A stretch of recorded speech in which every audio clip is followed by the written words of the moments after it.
So, my friends, we are ready. We are ready. We are ready. The panel that's beginning now is entitled Group-Centered,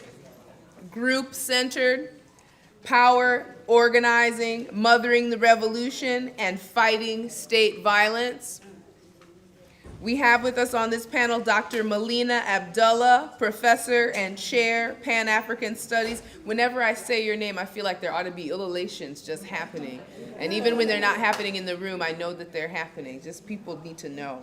Dr. Melina Abdullah, Professor and Chair, Pan-African Studies, California State University, Los Angeles. The Council for Affirmative Action Chair for the California Faculty Association, and a founding member of Black Lives Matter Los Angeles.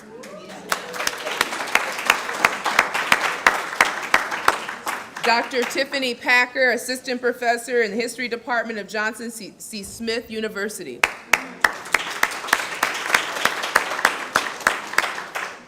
Dr. Kaaryn Gustafson, Co-Director, Center on Law, Equality, and Race, the School of Law at the University of California, Irvine.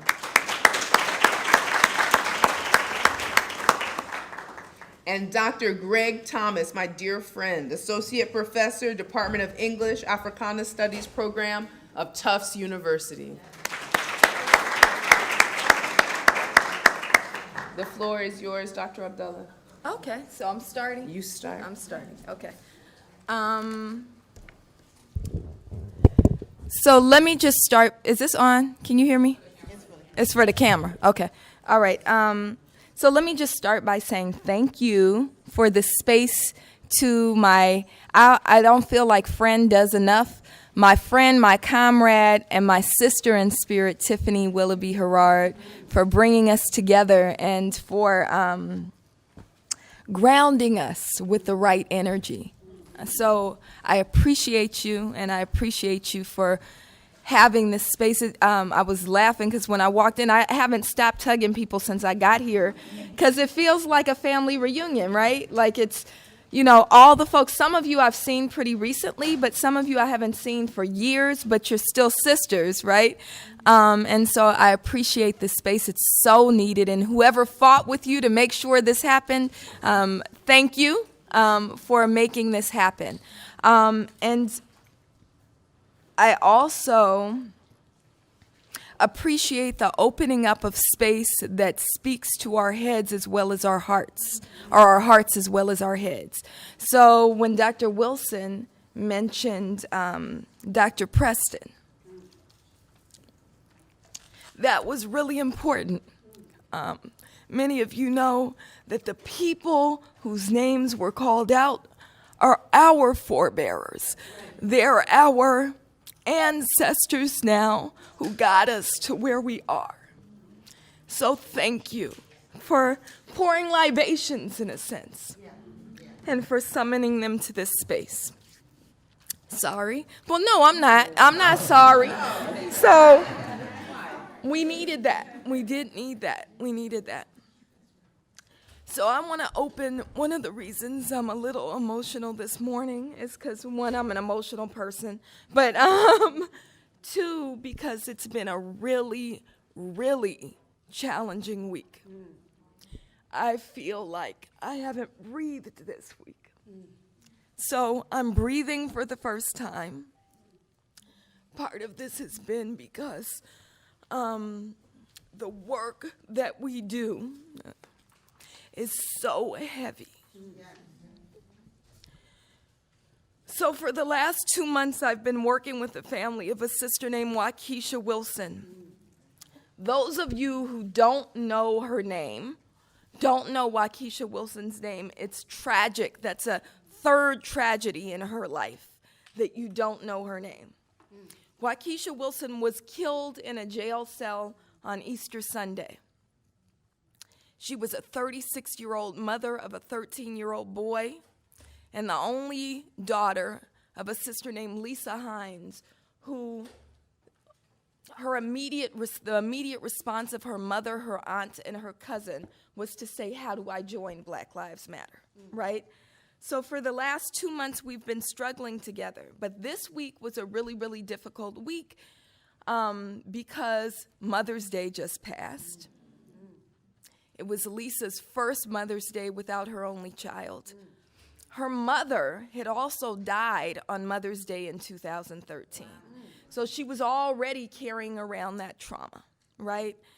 So thinking of that, one of the actions that we do every week is we go to Los Angeles Police Commission meetings. And we remind them that they're supposed to be the people's voice in holding police accountable. Los Angeles Police Department kills more people than any other police department, or law enforcement unit in the entire nation. But because we're Los Angeles, and I think partially because it's chaired now by a so-called black man who who's an entertainment attorney, right, representing the likes of Tyler Perry and Oprah Winfrey, who knows the power, right, what are we talking about today, who knows the power of creating a narrative, even if it's a lie, right? He has been successful in lifting up Los Angeles as a so-called model of policing, which is now being recognized. Loretta Lynch, our Attorney General, is coming to Los Angeles next month to bestow upon LAPD an honor as one of the top 6 policing units in the country, despite the fact that they kill more people than any other police department, right?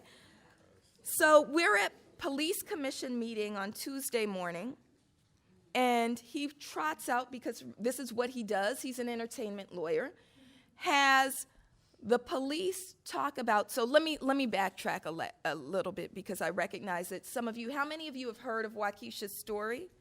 How many of you had not heard of Waukesha's story? Okay, so let me tell Waukesha's story, because Spirit told me I need to open in her name, okay? Waukesha Wilson was arrested on the Easter Eve for a very, very minor crime. She had basically a fist fight with somebody. Now, we know if somebody in Bel Air has a fist fight, police don't even come, right? But they locked up Waukesha.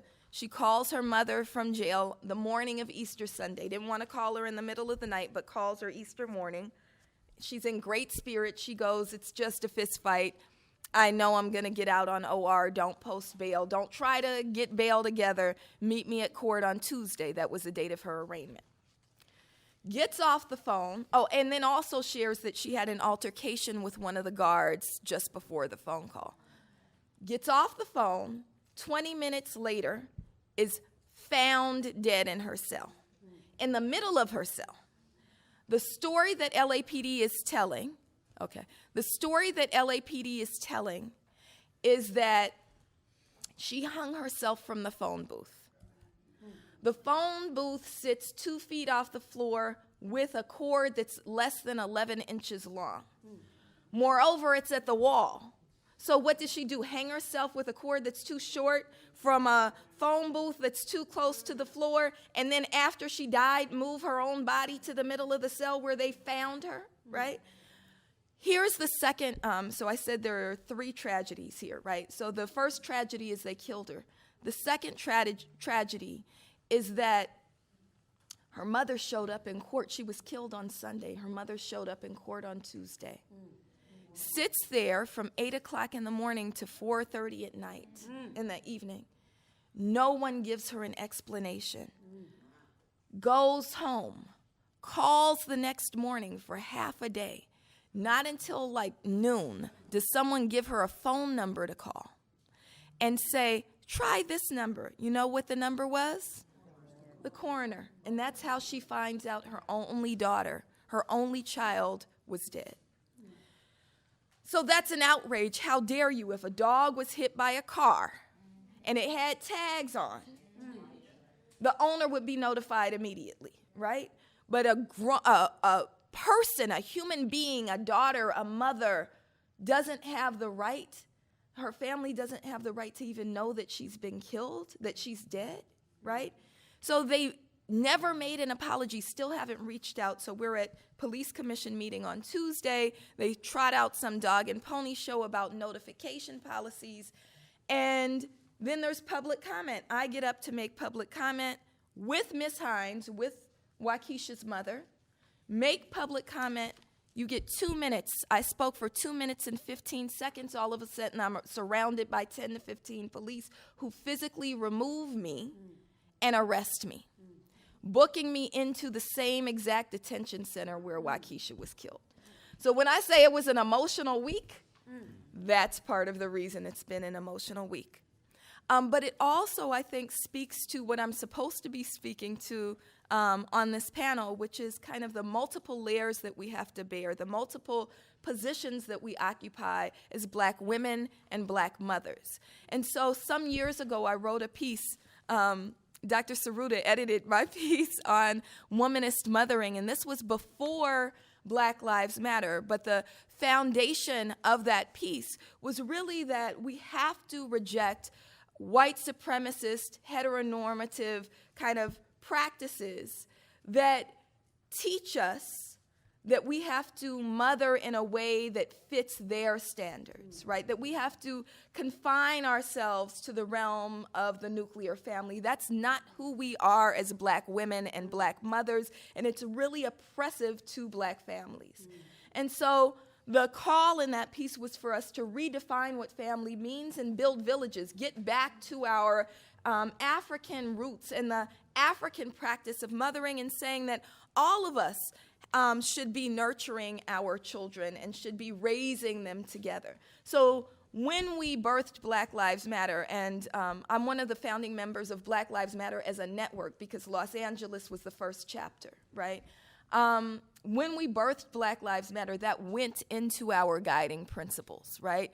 That we have to reject this idea that the nuclear family is the way to raise our children.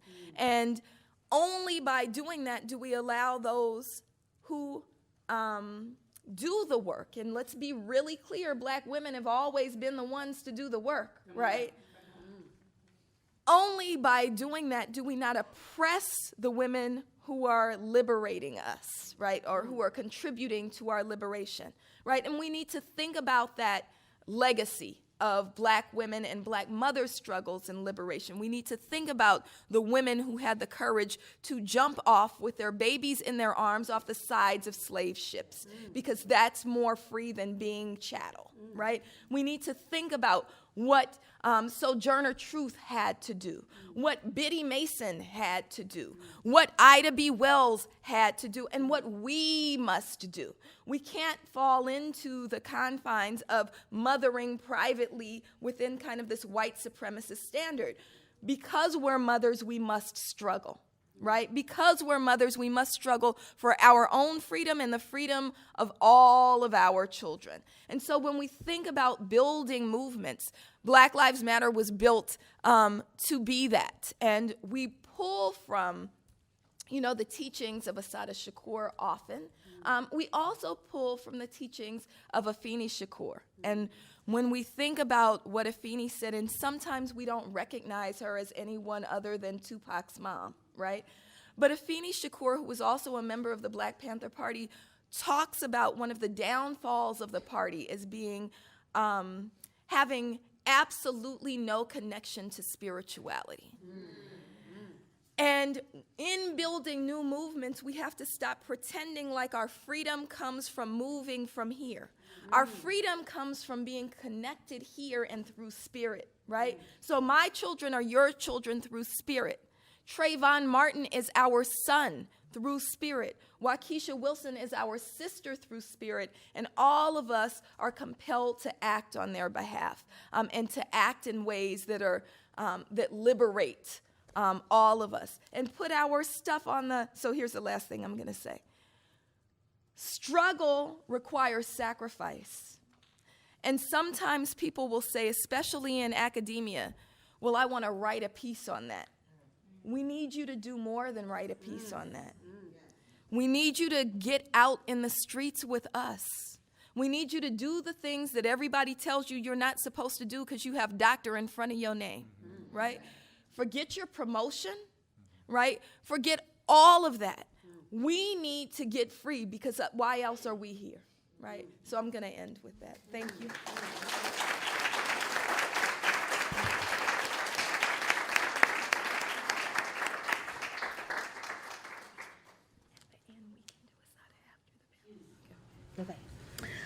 Good morning, colleagues. Again, my name is Dr. Tiffany Packer, and I am here from Charlotte, North Carolina, where I am a historian at Johnson C. Smith University. And in the likeness of everybody else that has already spoken in every panel, I would like to thank Dr. Herard for her generosity and for following the call to follow through with such a very powerful conference. And I must admit that at first I wasn't sure exactly how and where I was going to fit, because I'm not a political scientist, but we are sisters in the academy, and we share a lot and cross paths a lot. And before I get started too, I also would like to shout out my sister and colleague, Dr. LaTanya Williams, who was on the previous panel, who says to me, Tiffany, you have to be a part of this. And I'm just so thankful and grateful to be in a space that is safe, where people really care about what you're doing and help validate what you're doing. So I would just like to, of course, thank Dr. Herard again and her team, but all of you, because clearly we are all in the struggle together. So just a little bit about myself to kind of explain how I came to the work of talking about the New Age lynching and explaining to you guys what that means. I'm originally from Mississippi, born and raised. I am a country girl, inside out. I'm very proud of that, by the way. I did my undergrad work at Florida A&M University, so I'm a product of an HBCU, and believe very strongly in the HBCU spirit. And I've heard many of you say that you are products as well, so you get it, right? The graduate work, I started at UNC Charlotte, and I got my PhD at UNC Greensboro, where in 2012 I became and remain the only Black person to get a PhD from the Department of History at that institution. Wow. And so one of the things that, and that's man or woman, one of the things that really moved me yesterday, I mean, this has been a bit of a counseling session too, right? Is I was sharing with one of the colleagues yesterday, well, in my interview, in fact, that when I graduated from that program, I remember that the director of graduate studies took the newly minted PhDs out before the actual ceremony, and he says, is there anything special that you want me to say about you tomorrow? And it was 3 of us who were going to cross the stage. And so I was the only one that was like, yes, in fact, yes. So I said, I want you to mention that I am the first and only Black person, man or woman, to complete this program. I said, I also want you to mention that I'm the youngest to come through this program. And he looked at me and said, well, I don't think I'm going to say that, right? And so we got to the ceremony, and when it got time for him to call my name, that's just what he did. He called my name and didn't acknowledge the accomplishment. And so when I came into this room yesterday, it really helped to validate me in a particular way, and I appreciate it. I thank you all from the bottom of my heart for that, because sometimes you just feel like you lost out here, right? But one of the things that I took with me is that I did not want any of my students to feel so disempowered the way that he attempted to make me feel.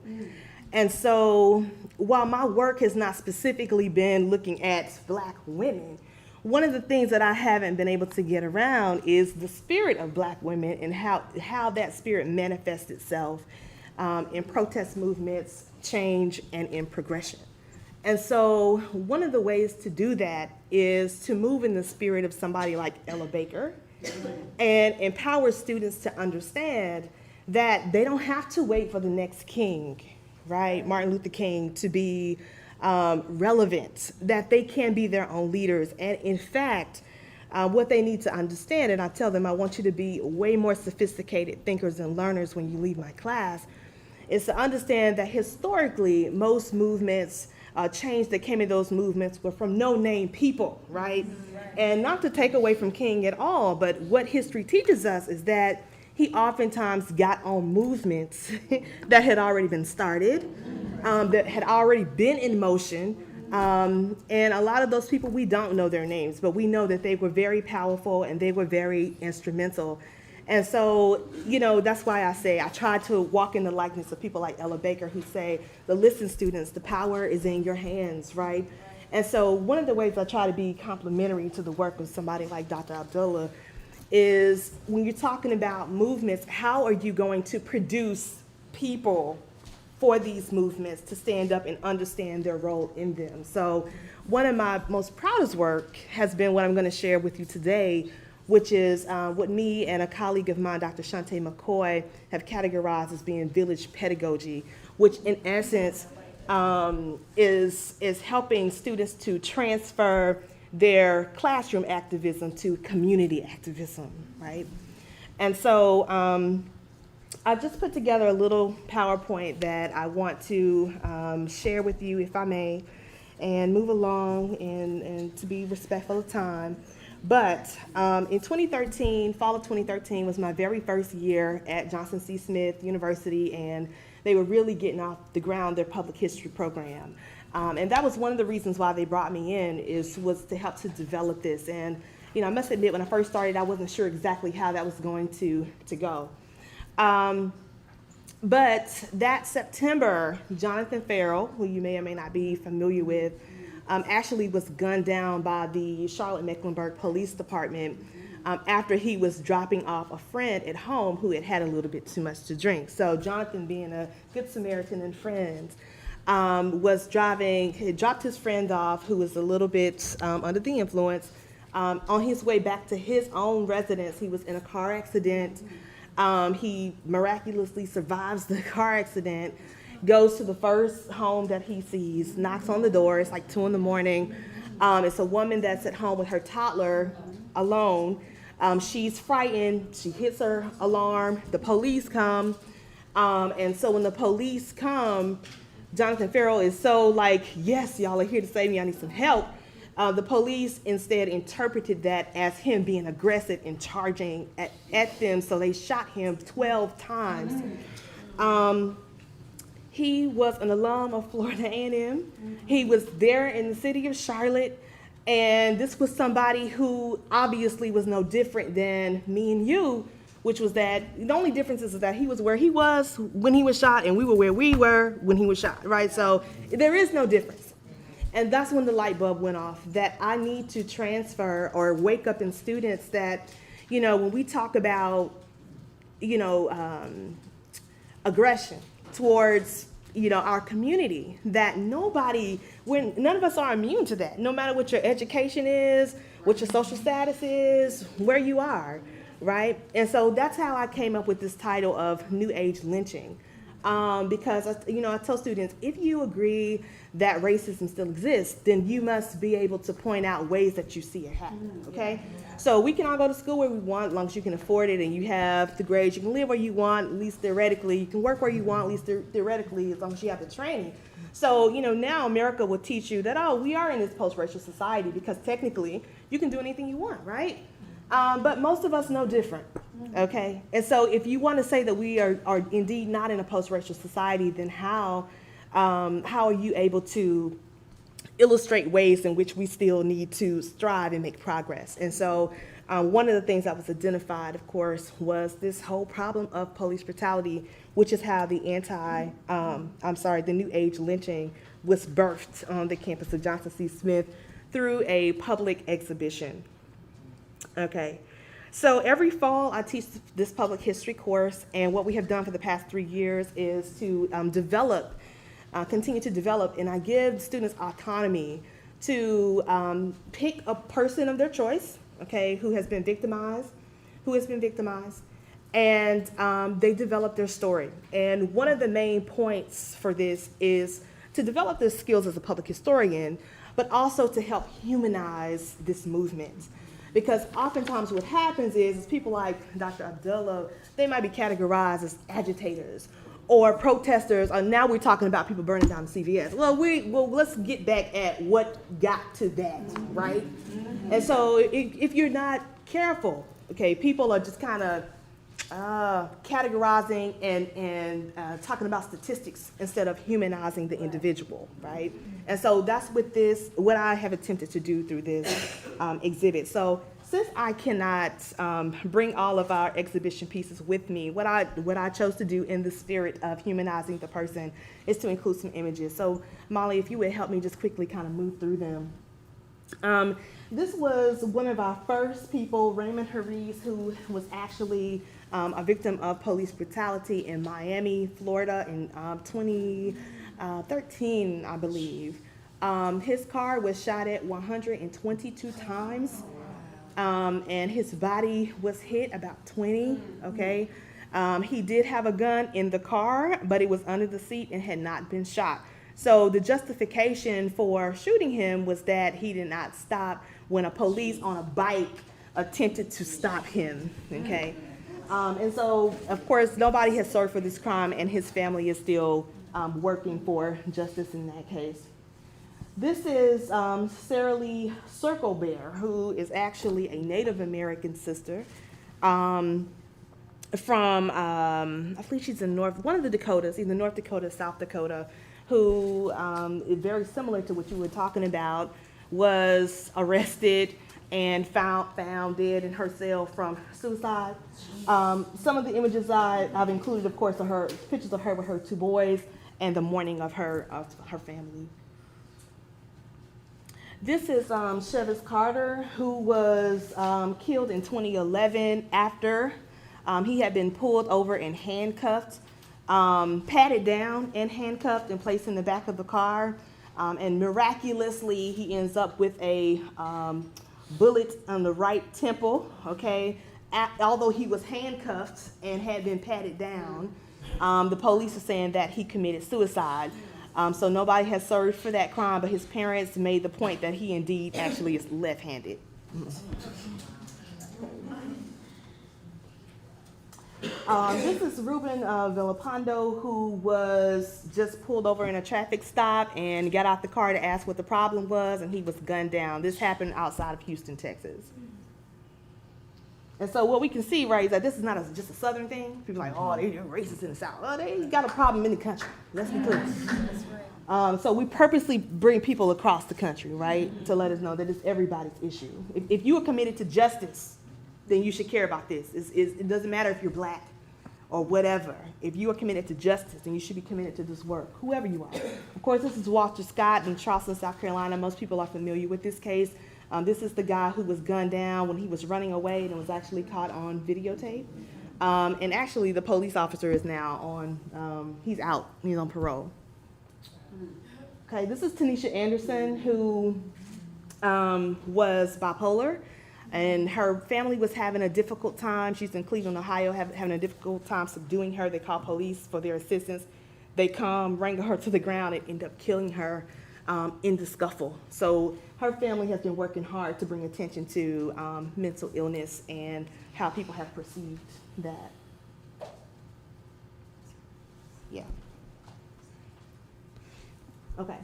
Others that we have talked about include these people that are listed. I won't name their names because I know I'm so over time. But one of the things I wanted to mention is to show you, highlight some of the students and ways in which they said that this work has impacted their life. So Nicholas Bratcher is going on to teach in a school working with underprivileged Black youth. Then my next slide is another student who has gone on to work with the YMCA, and then I have another student after this who has gone on to get his graduate studies and influence communities of color as well. So I just wanted to show examples of how we can take our theoretical practice and bring it over to our students and let them work efficiently in our community, because they are the ones that bring the change. Thank you.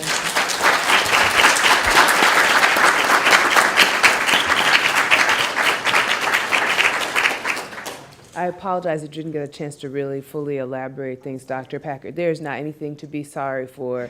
I mean, the roll call of names that you were offering for us is really where our hearts are supposed to be. So there's nothing to be, it's, the temporality. Those of you all who know me know I'm always late. And I'm also always on time. Time is not my friend. Time is not my friend, and that's okay. I'm going to do the work that I need to do, and I just want to acknowledge that you do the work that you do, and I appreciate that you do it.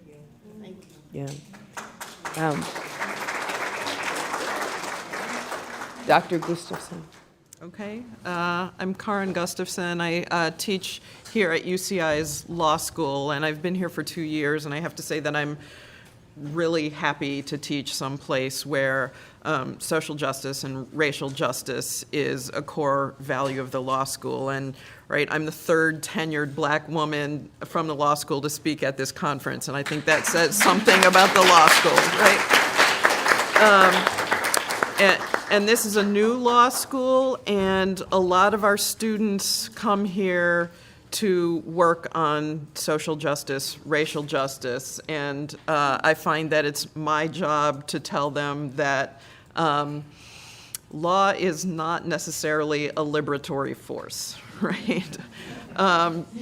It's an inherently oppressive space, that law has served an important role in continuing oppression in the United States. It's an inherently conservative institution that's built to maintain power from the highest reaches. One of the, as students are, moving from that point of, yay, I'm in law school to, I'm trying to help them see that law is just one of the many tools at their disposal, and that they need to learn how to recognize how it can disempower, but that they need to figure out the ways that it can empower them. But also that they need to think about other ways that they can engage in social change. Especially in the last year, I've been encouraging my students to think about their role in a social movement, right? That may be as lawyers, but it may not be as lawyers, but they are part of a social movement. And their roles may involve different actions at different times. I encourage my students to think about where power sits, and think about where it goes unnoticed, and to think about the ways that different parts of the legal system work together to keep people down, right? One of the areas I write about is economic policy, and I've written a lot about the welfare system and the ways that it's really becoming a part of the criminal justice system. And lo and behold, just this morning, I got a call from a reporter in San Bernardino. And he said, I'd like to ask you a little bit about Prop 47. I said, Prop 47. So for those of you who aren't Californians, Prop 47 was passed by the voters in November of 2014, and it lowers the penalties for low-level crimes in California.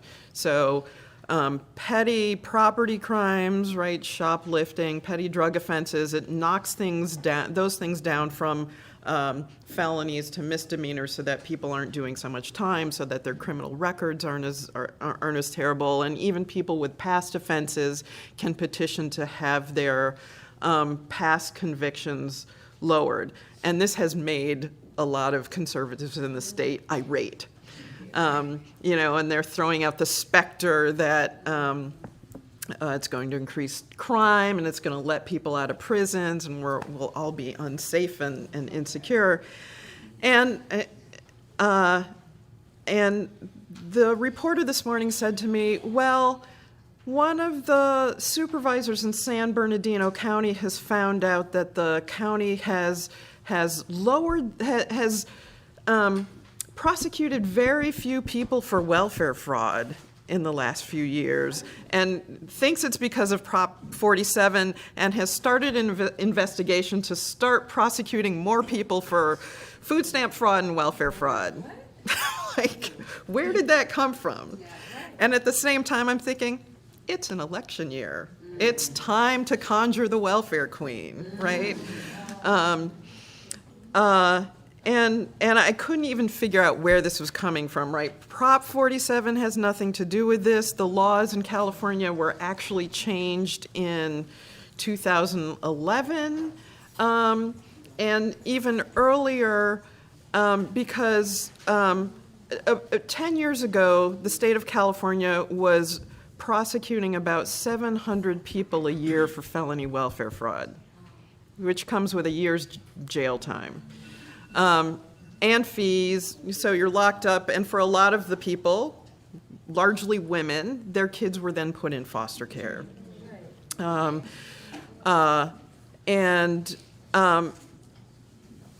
some point, after I wrote about this and said, you know what, the state is spending $60 million a year investigating welfare fraud and collecting about $1 million back, and nobody seems to have looked at the cost of incarcerating 700 women a year and giving them fraud convictions, felony fraud convictions, which make it difficult for them to re-enter the labor force. The state legislature under Schwarzenegger came back and said, okay, we'll reduce it to $29 million a year that we'll spend on fraud investigations. But the state legislature also changed the threshold at which somebody could be prosecuted for felony fraud from $400 a month, for $400, right? So if you received $400 in benefits, to which you were not entitled. And at that point, the statute had no language about whether you knowingly did it. It could be a mistake on the part of the welfare office, to $950 a month, and said, well, you actually have to know that you did something wrong. So suddenly, the state isn't prosecuting people anymore, and that makes people irate, right? The assumption is, there are poor people out there. We know they're criminals. We should be locking them up, right? So this is all part of a system. And in election years, it all comes back up, right? And I'd say when you least expect it, but now I've come to expect it. Every 2 years, as November approaches, I will start hearing it. One of the themes of this panel is on violence. And I'd like to talk about that because I've been encouraging my students to think about violence in different ways, and especially about state violence. And right, so far we've talked about state violence as police brutality, but state violence comes in all sorts of other ways as well.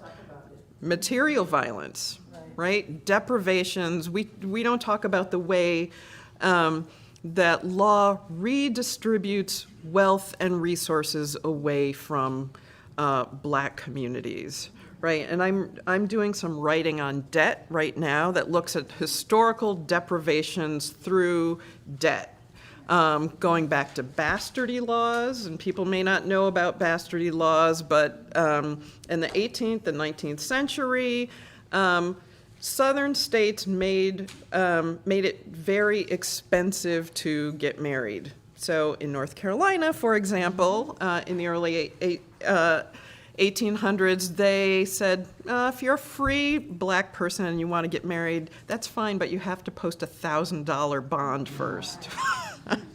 So, right, we hear about the, culture of Black families, and the state has played a role in family formation in the United States. So it wasn't just that it made it impossible for free Blacks to marry. They also had bastardy laws on the book which said, if you give birth to a bastard child or you father a bastard child, it's a criminal act. So we will fine you for fornication, and we will require you to post a bond to the local court so your child doesn't end up being a ward of the court. And if you can't pay that, then we will indenture you for 3 years to pay it off. So it was another form of servitude for free Blacks. And then bastard children were apprenticed out from working age until adulthood. Now, what's working age for white bastards? It's about 12 or 14. For Black bastard children, it was 7. but I found cases where it was young as 3. So, right, this state-imposed debt and the control of black families has been there for a long time, but it's just taken different forms over time, right? Then it moved to debt peonage. Now we see it as criminal fines. We see it as the child support system. And people say, oh, well, you know, people need to pay for their kids. If you're jailed while you have a child support order, it continues while you are imprisoned, right? It's considered voluntary unemployment. So the state keeps racking up debt, especially against men of color, and saying these are race-neutral policies, right? Not race-neutral at all. We also, when it comes to debt, saw predatory lending. We saw the expansion of credit markets. And people don't know this, but right, the 1990s were important because it was when we pretty much wiped out the welfare system in the United States and also said, everybody gets a credit card. And so we don't think about the ways that impoverishment is hidden in the United States, but people are deeply in debt. 20 years ago, nationwide, the aggregate amount of outstanding debt in the United States was about $500 billion. It's now $4 trillion, right? We are going broke, and we don't feel it as a country and don't think about it as a structural issue, right? As violence against ourselves and our future well-being, because it's individual responsibility.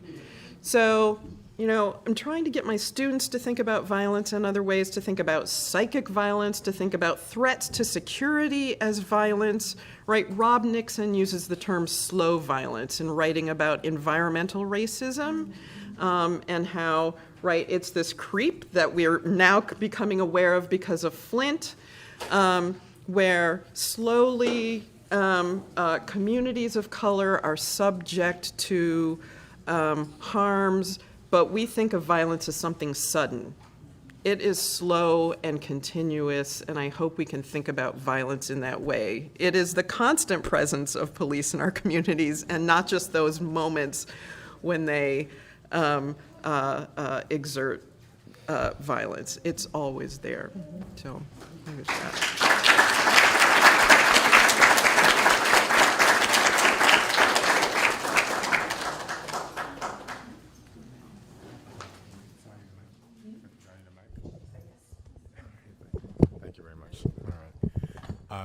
Good afternoon. I'm a night person, so I have to check the clock. Is it? It's afternoon. Good afternoon. I'm normally not up in the morning, so. I like the opportunity to speak at this conference for a number of reasons, and I was especially provoked by the title of the conference, right? Especially if we read it from top to bottom and all of its nuances and what have you. And in part, it relates to what turned out to be my second book project, when I was noticing all of the sexual hypocrisies of academia, both in the center and on the margins, right? Where certain expressions of black, very black, and especially lumping class sexuality were problematized. But there were certain spaces, of course, where bourgeois modes of sexuality could be seen as perfectly fine and sources of great, like, entertainment. So there would be license for sleeping with the state, for example, but nothing but condemnation, right, for expressions of sexual freedom that did not uphold either white supremacy or bourgeois manners and what have you, right? So when we see the popularity of the television show, right, Scandal, and the way that this conference title, like, plays with it, it actually spoke to a long line of work that I have defined for myself.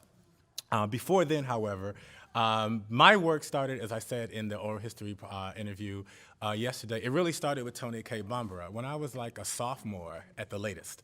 And I read, I was at this totally Dixiecrat school for the dumb white rich that I won't even, like, name to this day. I always say the name of the school is like Sweet Home and Beloved. If you mention it, you might get snatched back, you know? So, I want to sue them for reparations every time they track me down and send me an alumni, funding request. But somehow on that campus, I got a hold of the Black Woman in Anthology. And I focused very specifically on the chapter called On the Issue of Rose, one of her contributions. And one of the many things that stands out about that is that she actually was daring enough, unlike 99.9% of academicians and more, she was daring enough to unseat her terminology and the framework that was writ large in the title, to exceed the framework that she had to put in place to begin work. Because if the name of the anthology is The Black Woman, right, what she did on the issue of Rose is to say, you know what, this entire sexual vocabulary and framework is crazy. It's not ours. It represents madness, right, and that we need to put it aside, right, and focus on like who we are and how we'll do body politics at the level of large social structures, right, the body politic you might read about in political science, but also the body politics of the human body at the same time. And I've always combined work that focused on what other people might call political structures or political economy, and also what Fanon might call psychoaffective, right, nervous registers, right? But I don't use the language of race, gender, class, sexuality. I'm trying to decolonize from that, as it turns out. The minute that I began to engage with academia, I always engaged with academia as an enemy. Like it was my enemy and I am its enemy. And that's what makes my work like possible and strategic and hopefully like effective and productive. So I was never there and I'm never here to give academia a facelift, right? Right, I'm here to destroy it, right? I know that it's here to destroy us. And so I'm not here to professionalize, right? And therefore the things that are most important for me for my intellectual work have always been the organic ones. It's always been the praxis, right? That organic combination of ideas and action, of so-called theory, like in so-called practice, right? Always learn much more from those past, present, and future, inside and under the United States and well beyond, right? This Black internationalist tradition. And that's what my work represents and why others around me identify me as their enemies as well. Once I taught, one of the first times I taught a graduate course at Syracuse University. It was called Black Radical Tradition and went through the syllabus. I got an email later, a young white boy who I figured was the son of a cop, emailed me and said, you mentioned, this is how I knew, you mentioned Assata Shakur on the syllabus, and it seems like you have a great deal of respect for her, which is not what I've heard. And my response to the email was, well, this is Black Studies, even though it's an English department. I'm a Black Studies, professor, insofar as I relate to academia at all, is through Black Studies in its original thrust. And therefore, everybody I'm going to teach and everybody we have to teach is, wanted by the state, right? Or might have been killed by the state. So, unless we're teaching the wrong Black people. Okay. Unless we're teaching the wrong Black people. So I've known this from the beginning. This is what I set, in store for my contingent, like engagement with academia. I consider academia like I would consider the CVS if I worked there, right? Like I might be able to like steal some medicine, make some photocopies at their expense. It's just a place, right, that I haven't freely chosen. Capitalism makes me sell my labor, right? And we don't have self-determination, so we could choose otherwise, right? So therefore, with these coerced false choices, we can do with them like what we decide to do, but most of us don't, right, relate this way. So when I did my dissertation, which became my first book project, it was called The Sexual Demon of Colonial Power, Pan-African Embodiment and Erotic Schemes of Empire. I was always focused on the sexuality of racism and white supremacy and the body politics of empire. Right? And I was focused on how you could see it everywhere, but nobody seemed to talk about it or recognize it as such. I could read book after book after book that seemed to be, focusing on this topic centrally, but the author didn't know it. And most of its readers didn't identify and framed the problem as such. And I was sick of it. And so this is what I decided to focus on, taking a cue, right, from Toni Cade Bambara. And so that was the first project. I moved on in the second project, right?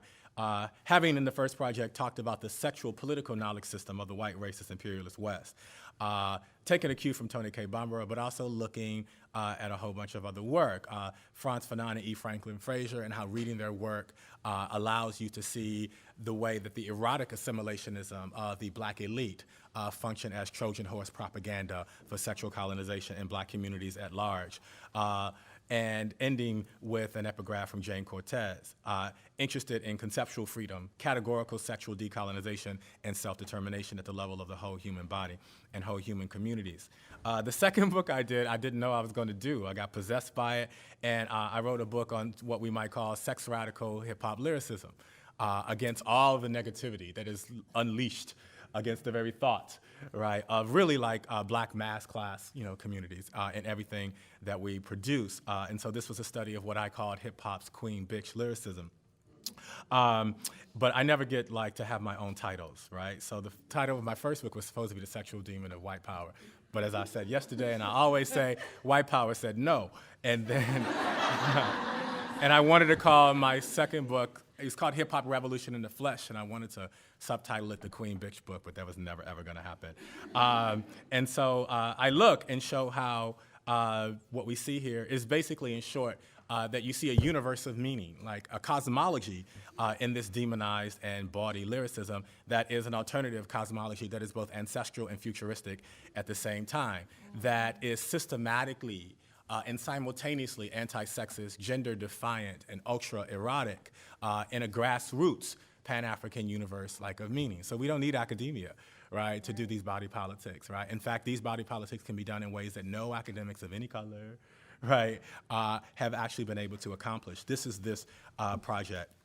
That was my second project. And it's kind of funny to me because when I'm in academic spaces and people start talking about books and stuff, I notice they leave the second project out. They never talk about.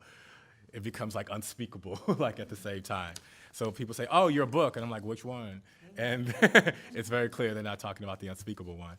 And then I don't want to practice what Mao Zedong and George Jackson threw him called book worship. There is an essay that I wrote called The S Word, right, that focused on the work of Sylvia Wynter. And what I wanted to do was to reconstruct a black radical tradition of engaging questions of body politics, what might be called sex and gender and sexuality, but in a black radical tradition. And that didn't just denaturalize gender and sexuality, as many Western-focused academic works claim to do, but denaturalize sex, gender, and sexuality ideologies as very specifically racist ideologies and imperialist ideologies, right? The work of denaturalizing such things like in Eurocentric discourses claim to denaturalize them, but always reasserted the history of the West as the history of humanity, and therefore renaturalized sex, gender, and sexuality as Eurocentric, right? And as bourgeois, right? While presenting itself to us as radical chic work that we should emulate, right? As if we're always language takers, framework takers, and terminology takers, and we invent nothing and have no history outside of European history and European intellectual history. So we're just like black modifiers to white substances, right? And so in this work, I did a survey. I began with Sylvia Wynter. I talked about Tony K. Bambara, Merle Hodge, as well as Ifeoma Dume, continental African critiques from Nkiru Nzegwu and Oyewunke Oyewume, who not only recapitulate some of the things that I'm saying, but also criticize feminism, not even just as Western, but also as patriarchal itself, ontologically and epistemologically. Cheryl Clark's work, the work of Elaine Brown, which is very interesting here because it's the work she's doing as a Black Panther and not as an individual writer. And then Sylvia Wynter again, and there's lots of folk that we could add to this project. This too could have been a book and could be a book. The project that I've been working on since, oftentimes people ask me how do you do these things that they assume to be, discrepant, right? How do you write a book on Little Kim and George Jackson, right? How do you do when you're in academia, like English department or something like that, one day you're supposed to be pop culture for the purposes of selling the department, and the next day it's theory, but you're not supposed to be both. And I'm not any, those are your frames. They're not mine. I'm always doing a militant epistemology, in motion and in practice. That's the whole point for me. The work I've been working on recently is a book on George Jackson, the Black Panther revolutionary prisoner, an author who was assassinated at San Quentin August 21st, 1971. There have been books on George Jackson before, as late as the late 80s, but there were always journalistic type books that focused on the assassination, but never on his writing, never on his praxis, right, that produces intellectual production. And the Western order of knowledge can't handle this work, so it's no surprise, and it will continue on otherwise. And I'm about 2/3 of the way done that particular project. but it got nicely disrupted by another project. I did an exhibition, an art exhibition, if you will, on George Jackson in Palestine, having discovered through research a connection between George Jackson's, his prison cell, his prison library, and Palestinians, like in particular, and specifically the poet Sami El-Qassem. And so last October, we opened an exhibit called George Jackson and the Son of Palestine at the Abu Jihad Museum for Prisoner Movement Affairs in Abu Dis on the Al-Quds campus, right, just in Greater Jerusalem, you could say. And now that's actually coming to Oakland. It's already in Oakland, and we're having an event on May 15th on Sunday, and we're heading back there just for that. I found it uncanny how George Jackson, as a member of the black colony, like as he would say, makes more sense in the mainstream of Palestine than he does in the mainstream of Anglo-America, right? In a ton of different ways that like we don't have time to go into here. But I want to go into it in one particular way that deals with one of the themes of the panel, which is like mothering revolution, okay? Two books published by George Jackson, of course, are Soul Dead Brother and then Blood in My Eye. Blood in My Eye was smuggled out only weeks before his assassination and was untouched by editors because he and his mother were outraged by what white liberal and legal editors had done to the first collection of letters, Soul Dead Brother. 200 pages of that book are missing, and it's all the shit on guerrilla warfare. It's all the shit on what he called war on the family plan, right? And the first autobiographical letter was truncated so that it's missing 75%. The white lawyer would like change pronouns around to make it seem like he was writing to her. All kinds of things were going on with this text that most folk still don't know, and some folk are trying to repress. And yet, that book is very much about, trying to move to war on the family plan. And he writes to his family and says that, the obligation that you feel to us as a family, I feel to history and all, of our families, right? And so one of the things I dug up I want to read with you, it's actually from a pamphlet that was actually only distributed in Berkeley because the white lawyers were keeping, this shit on lock and trying to contain it and present him to the world as an object for white liberal sympathy rather than a revolutionary who wanted to use his words to organize all of us in the world for world revolution. And so there was a pamphlet that normally included statistics for each of the Soledad brothers, but in his particular case actually included a philosophical statement. And this is what he wrote, dug up from a microfilm dungeon in Berkeley. He writes, I'm a very orthodox communist, dirty, dirty red. I'm for materialism, dialectics, internationalism, women's liberation, full automation, welfare distribution, one party, standardized universal education, anti-military, from all according to ability to all according to need, free love, meaning, as far as I'm concerned, the breakdown of what we think of as the family unit. Today, I'm every woman's man, and every woman is my woman. All children are mine to be loved equally, and every man who wouldn't object to my existence will be my brother. No mystifications. So this is someone whose writing hasn't been written on in the 45 years since his assassination. When I go to Palestine and when I read about Palestine, there's this concept of samud, which has George Jackson written all over it. And in Arabic, it means basically not to confess, not to break, right, and not even to recognize the colonizer, right? And it's the practice of, if you've seen the movie Battle of Algiers, right, there was a practice in the Algerian Revolution and other revolutions where we're like, look, if you get caught by our enemies, right, give us 24 hours of non-confession. And after 24 hours, when we've moved shit around and vacated premises and what have you, you can say whatever you want. Well, the PFLP, which is probably the Popular Front for the Liberation of Palestine, which is probably the organizational entity there that would be most congruent with George Jackson, they took that further in the late 70s. And what they said is that we're actually not going to confess at all. We'll choose death as a new becoming, right, before we actually confess and break and betray our cause, our comrades, our community, our struggle. And it's become a thing there, right? Samud. And normally if you see the word translated in English, steadfast, right, in such a context, this is actually the concept that is being discussed here. So there's an article by Lina Miari, right, where she gives us an example of a mother, a revolution in Samud. And I just want to read this part and talk about how it relates to Georgia Jackson in the work that I'm doing now on George Jackson. Lina Miari writes, an example of Samud's reorganization of familial and social relations at large can be grasped by Maya Sarr's narrative. Maya Sarr is known to her acquaintances as very protective of her children, having witnessed her own mother and her family visiting her brother who spent more than 20 years in prison. For that reason, she tried very hard to distance her own children from involvement in political activities that might put them at risk. When her 19-year-old son, Anand, who, without her knowledge, became involved in political activities, was arrested in 1991, the family hired a lawyer hoping to help him.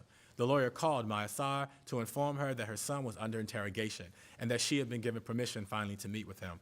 When the lawyer asked Mayasar if she wanted to relay a message to him, Mayasar replied, quote, "Tell him, your mom says she prefers to hear the news of your death than of your confession." The lawyer remembers, right, had cried when she heard this message, but she conveyed it to the son and came back to Mayasar with his reply. "Don't worry, Mom," he said, "I am the product of your nurture." When I asked Mayasar whether she was worried about the price he would have to pay to practice samud and not confess, she replied, "I always tried to hinder my children from participating in risky political activities. But at the moment of his arrest, I felt that he should choose the path of struggle. He had set up to his political ethical demands. He has to practice samud in order to protect himself and others. It is unethical to confess against other people, leading to their arrest and to their suffering and to that of their families." Mayasar herself embodies what she believes is a political ethical position that her son should enact in the interrogation. She was willing to bear with her son the feeling of the torturous interrogation in order to protect the sons and daughters of other mothers. For Mayasar and her son, samud is conceived as part of their relation. Further, it involves an ethical relation to other mothers and sons. Soledad Brother is actually organized around this principle, where he's trying to reach every member of his family, right, as a member of our communal-like family, and convert them to the revolution that actually goes along with the model that you would read in Fanon in A Dying Colonialism when he studies the sexual revolution of the Algerian Revolution, which is, of course, later betrayed. And so the last letter of Soledad Brother is about Jonathan Jackson, but also his mother, and saying, remove any letter in this collection that misunderstood her as anything less than the perfect revolutionary mother. And of course, that didn't happen. Instead, they removed other letters and distorted this project, which led to Blood in My Eye being smuggled out untouched and published at Random House under with no editorship, basically. And when George Jackson is assassinated, interesting things happen. So on the one hand, I'm coming to a close here. On the one hand, after the assassination, Georgia Jackson says two things that are important here. And when I told this story in Palestine, the reaction was always incredibly remarkable. She went to San Quentin, to the gates of the prison, after she heard about George Jackson's assassination on the radio, right? On the radio. She goes to the gates of San Quentin, and a prison guard laughs at her and says that last year we killed one of your sons, the 17-year-old Jonathan Jackson, who was martyred trying to free George and the Soledad brothers at the Marin County Courthouse. He said, last year we killed one of your sons. This year we killed another one. Pretty soon you'll have no sons left. And she responded without a beat, missing a beat. She says, I'll always have sons anywhere in the world where people are fighting for freedom. And this is what happened in Palestine. I told that story, and they would interrupt with applause. And then in the Black Panther newspaper, she wrote, in response to all the letters she had gotten from all over the world after the assassination of George Jackson, and it's a piece in the September 25th issue of 1971 called We Must Learn How to Fight. And she writes a letter back to all the letters. She says, brothers, sisters, and friends, right? And this was a mother. This isn't about like what we often see in academia is like romanticizing like everybody as always and permanently like revolutionary from the beginning as if we have no work to do. Instead, like this is someone who was converted, right, to this position and is now converting others, right? And it ended up being war on the family plan. She writes, I received your letters of condolence and offerings of love.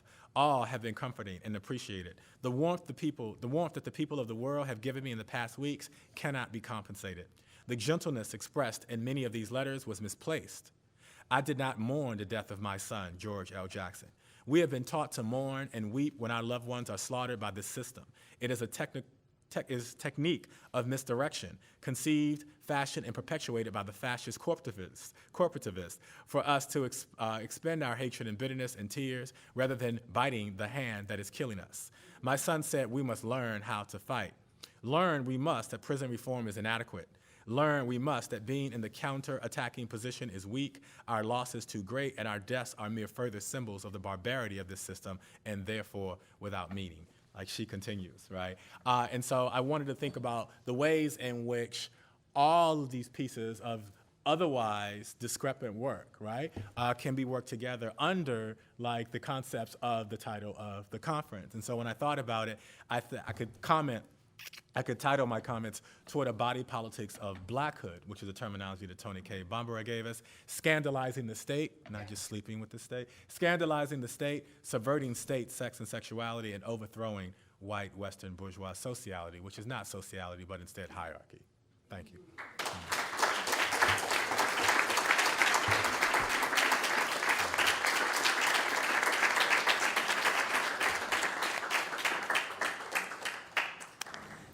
We have a guest. I understand you all are hungry. Lunch is waiting for us. I know.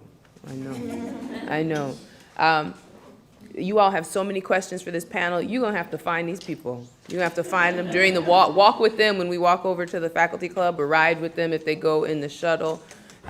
We have a really special guest that I was not expecting to be even in the room. There's a sister here, Gawapale. Am I saying your name right? Will you come up to the front? Yeah, just for a minute. And some of you don't know who this is, and that's too bad. Like in the actual.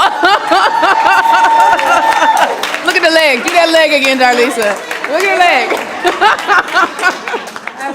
I love it because I'm somebody that needs to eat too. I was like, don't introduce me now when everybody's hungry. But my stepmother is Pauline Manaka. She spoke on a panel yesterday, research librarian, and she's been in Irvine many years, as I've been in other parts of California. And I think, when she told me that this was happening, I wanted to make sure that I could be here and witness it as a participant. I recognize this as a very special, unique opportunity happening in Irvine, of all places.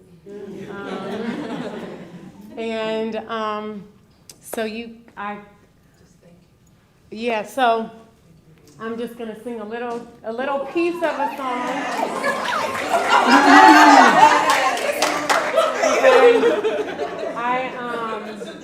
I feel like I was born into a family of activists, even when it wasn't happening all the time. And I've had a lot of people that are family that aren't my blood that have been activists and used so much energy, and I feel like it's so important for us to stay inspired and for us to keep filling our well in whatever way we can, so we can keep putting out energy without, and still have what we need as parents, as people in relationships, as people in the world, whatever that is, because I feel like that's part of our role out there, to be radiant in our activism and what we're doing. I was born by the river in this little tent. Oh, just like that river, I've been running ever since. It's been a long, long, long time coming, but I know a change will surely come. Oh, yes, it will. It's been too hard living, but I'm afraid to die. I don't know what's up there beyond the sky. It's been a long, a long time coming, but I know a change is gonna come. There was a time I went to my brother. I asked my brother, can you help me, please? And he turned me down. So I went to my mother. I said, Mother, I'm down on my knees. There was a time that I thought this loneliness I couldn't labor, but somehow we're able to carry up into the sun. It's been a long, long, long, it'll be a long time coming, but I know a change is gonna come.